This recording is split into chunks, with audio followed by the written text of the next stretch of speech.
ආයිබෝවන් cricket වලට ආදරය කරන ඔබ සියලුම දෙනාට මෙවර ආසියානු කුසලානේ ශ්‍රී ලංකා කණ්ඩායම ක්‍රීඩා කරනු ලබන අවසන් තරගයේ අද්දිනේදී ක්‍රියාත්මක වීමට නියමිත වී තිබෙනවා ඒ ඉන්දියානු කණ්ඩායම සමගින්.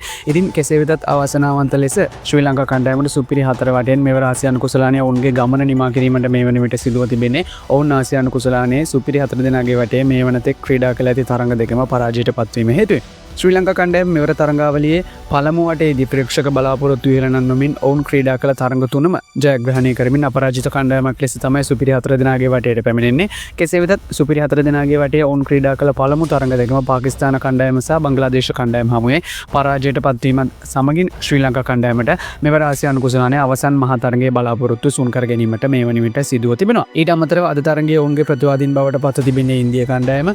ඉතින් ඉන්දියා කණ්ඩායම මේ වන විට තරඟාවලියේ රැඳී සිටින ප්‍රබලතම කණ්ඩායම ලෙස ඔවුන් මුහුණ දුන් තරඟ පහම ජයග්‍රහණය කරමින් අපරාජිත කණ්ඩායමක් ලෙස රැඳී සිටිනවා. ඊට අමතරව මෙවර ආසියානු කුසලානේ අවසන් මහා තරගයට යන කණ්ඩායම් දෙක ඊයේ රාත්‍රියේ පැවති බංග්ලාදේශ පාකිස්තාන තරගින් තීරණය වුණා. එහිදී ඉන්දියා කණ්ඩායම සමගින් පාකිස්තාන කණ්ඩායම මෙවර 2025 ආසියානු කුසලානේ අවසන් මහා තරගයේ ක්‍රීඩා කිරීමට නියමිත වී තිබෙනවා. ඉතින් මෙම රටවල් දෙක අතර පැවැත්වෙන සීතල යුද්ධය නිසාවෙන් බොහෝ දුරට මෙම තරගය ඉතාමත් තියුණු තරගයක් බවට පත් වේවියි බොහෝ ක්‍රීඩා මාධ්‍ය වාර්තා කොට තිබෙනවා. ඉතින් එහිදී ශ්‍රී ලංකා කණ්ඩායමට මෙවර තරඟාවලියේ අවසන් මහා තරගයේ බලාපොරොත්තු සුන් කර ගැනීමට සිදුවත් මෙවර තරඟාවලියේ ගෞරවාන්විතව අවසන් කර ගැනීමට ශ්‍රී ලංකා කණ්ඩායමට අවස්ථාවක් තිබෙනවා. ඒ අද තරගය හෝ ඉතාමත් හොඳින් ජයග්‍රහණය කර ගැනීමට හැකියාවක් ලැබුණොත් ඉන්දියා කණ්ඩායම අපරාජිත කණ්ඩායමක් ලෙස තරඟාවලියේ රැඳී සිටීම නිසාවෙන් ඔවුන් මෙම තරගයේදී පරාජයට පත් කර ගැනීමට හැකි වුවහොත් ශ්‍රී ලංකා කණ්ඩායමට ගෞරවාන්විතව මෙවර තරඟාවලිය අවසන් කර ගැනීමට හැකියාවක් ලැබෙනවා. ඉතින් එහිදී අද තරගයේ පිළිබඳ අදහස් දක්වූ ශ්‍රී ලංකා පුහුණුකරුවන් සඳහන් කොට තිබුණේ අද තරගයේදීත් ශ්‍රී ලංකා කණ්ඩායමේ විශාල වෙනසක් සිදු කිරීමට ඔවුන්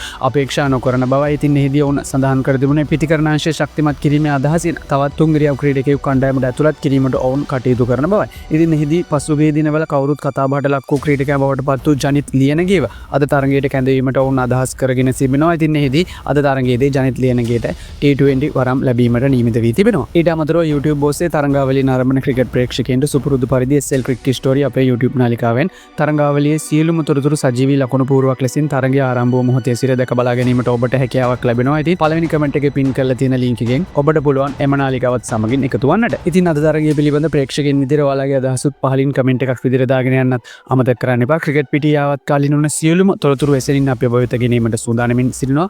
subscribe කරලා දිගටම නැදී සිටින්න අපේ YouTube නාලිකාවත් සමග.